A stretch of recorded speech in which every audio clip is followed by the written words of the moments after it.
नमस्कार, मी ज्योती पातकर रांजणगाव येथून आहे. मी हे काही दिवसांपूर्वी कमलताई बत्ते ह्यांना अमृत ज्यूस दिलं होतं. हे कशासाठी दिलं होतं आपण हे त्यांना काय काय रिझल्ट आलाय हे आपण त्यांच्याच तोंडून ऐकूया.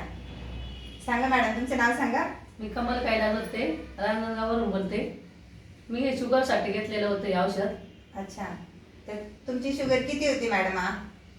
जेवणा अगोदर 300 आणि जेवणानंतर 350. 350. आता कसा रिझल्ट आलाय हे अमृत? आता जेवणाच्या अगोदर 120 आणि जेवणानंतर 150 पर्यंत. अच्छा, एकदम नॉर्मल आली ना? व्यवस्थित.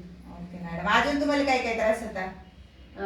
कंबर, बीपी आणि हातपायला असे हे चमकायचे. हात ते राहिलेले. चमकायचे, ते 100% राहिलेले. आणि सूज वगैरे यायची तुमच्या हो, ते पायाला, राहिलेले. ते पूर्णपणे राहिलं. हो. तुमचं वजन कमी करायचं मला 4 ते बोलले 5 किलो कमी झाली वजन.